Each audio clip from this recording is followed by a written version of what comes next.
Welcome back to Afia TV News today, the discussion segment. As you already know, the Super Eagles of Nigeria will not be at the World Cup next year. This is, of course, due to the elimination by DR Congo yesterday. They ended 3-2 on penalties, if you like. It wasn't the result Nigerians wanted to see. But Nigerians couldn't also recognize the Super Eagles they saw yesterday. So the question is, what went wrong? Where did the Eagles get it wrong? Was it tactics? Was it fatigue? What happened to the Super Eagles yesterday? Joining me this afternoon to speak a little on this is Cece Emecheba, the sports anchor here on Afia TV. Thank you, Cece, for joining us this afternoon. It's great to be here, Alex. Thank you. So, apart from that early goal Nigeria got, it looked like DR Congo were just hungry enough to get this. But the Eagles did not lose in open play. It still took a penalty for DR Congo to see off the Eagles. What went wrong for the Super Eagles yesterday? Well, thank you very much, Alex. Most Nigerians, especially those who are lovers of football and sports, generally football in particular, who had that hope, that aspiration of Nigeria being in the World Cup, their hearts were crushed yesterday, disappointed. But at the end of the day, even when all the emotions are spent and all the disappointments are there for all to see, there must be an inquest. Questions need to be asked, and all questions need to have answers. Just like you pointed out, we didn't really recognize the Super Eagles that we saw yesterday playing against the Leopards of DR Congo. In the case of the Leopards devouring the Eagles, it makes for good optics to some, but except you're a Nigerian or you're a lover of Nigerian football. But this was a different team, different in character, different in attitude, different in approach, different in somewhat, you could say, personnel to the team that dismantled so ruthlessly the Gabonese, that is the Panthers of Gabon. So really, it begs a lot of questions. Eric Chell, naturally, yes, we know about the thing of issues of fatigue, and this is taking nothing away from DR Congo.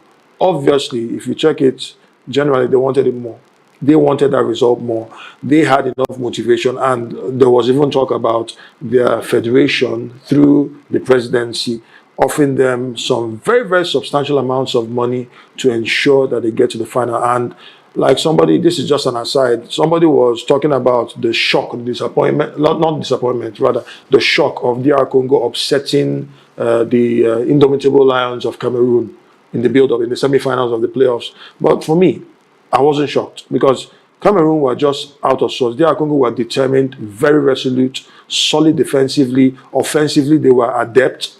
And we saw what happened yesterday. The Eagles generally had a better first half and they took the lead. You look at the lineup there are questions that need to be asked. Obviously, beyond these questions, there are other issues that we need to look at, and hopefully, as journalists, we're going to get to the root of the matter. But from what we saw, I have questions to ask, and this is not me disparaging anyone. You don't change a winning team, you don't change a winning formula.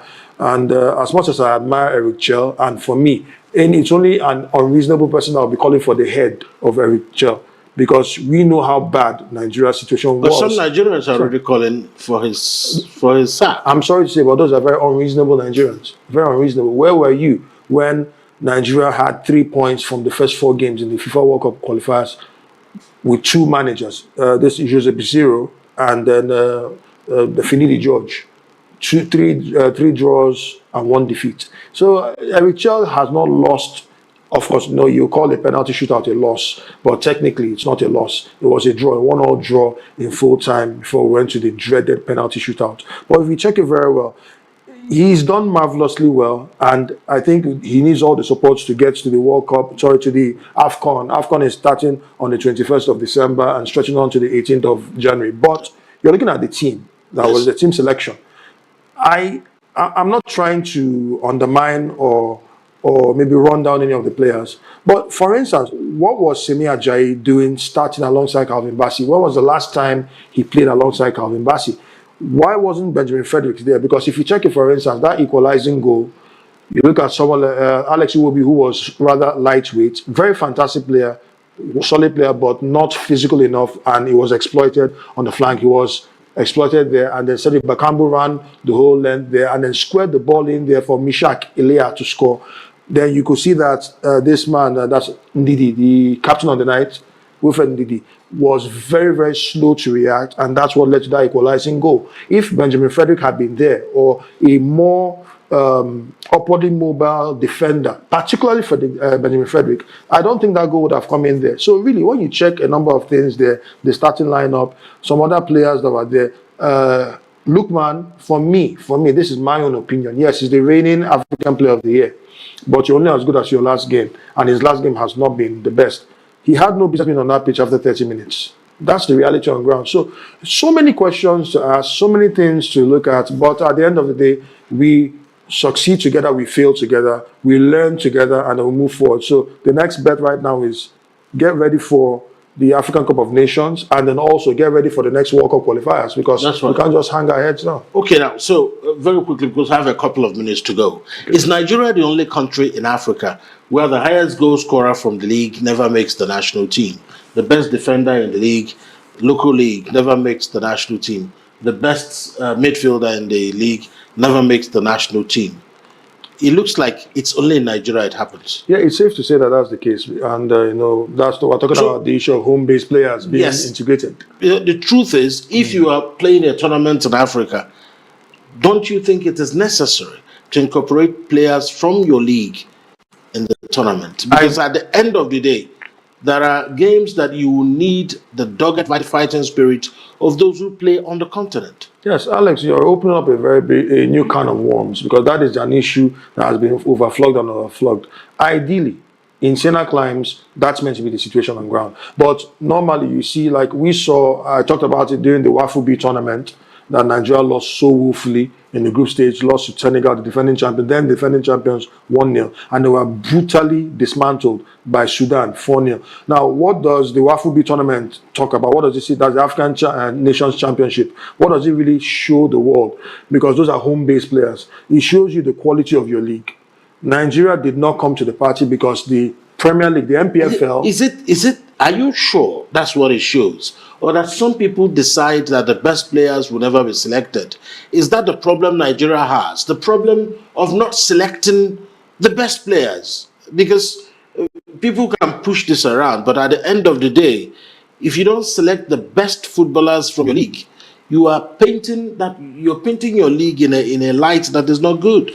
Because it looks like that's the case. Well, that seems to be the case, but I think in fairness, I like to analyze this carefully. It's a combination of several factors, and what you raised is one of the key factors there. Definitely, there are power brokers who decide this is what should be done, that maybe the flair and everything that's involved, and then also what goes on behind the scenes. I don't want to get into specifics. For instance, a position on the national team is up for grabs, if you get what I mean. I don't want to implicate myself by saying things, but transactions are made. Things are exchanged behind the scenes, and it's not proper. It shouldn't be the case. And you know very well that most times players who are based at home, no matter how well they've performed last season in the MPFL, and as Yusuf, for instance, was the highest goal scorer, the National United striker with 18 goals, he's not even had a single call-up for the senior national team. And you're looking at other players, fantastic players there. Most of the home-based players cannot afford to engage in these transactions I'm talking about. And then you find maybe they'll select one or two who may be able to afford that, but they're included in the squad as tokenism. And like Olorunleke Ojo, for instance, who was the former Eimba goalkeeper, he had a very, very personal relationship with the bench. It sounds humorous, but that's the reality. But at least they get to invite him. I think we'll have another occasion, maybe during the sports programs, to expand on how the players playing within the Nigerian league can be given an opportunity to be in the national team. We've seen it work before. It can work again. Definitely. Thank you so much, Cece Emecheba, the head of sports here at Afia TV. Thank you. My pleasure. That's the news today. Thank you for watching. Do join us on our subsequent bulletins for updates on our news. My name is Alex Obodo. Thank you for watching. Good afternoon.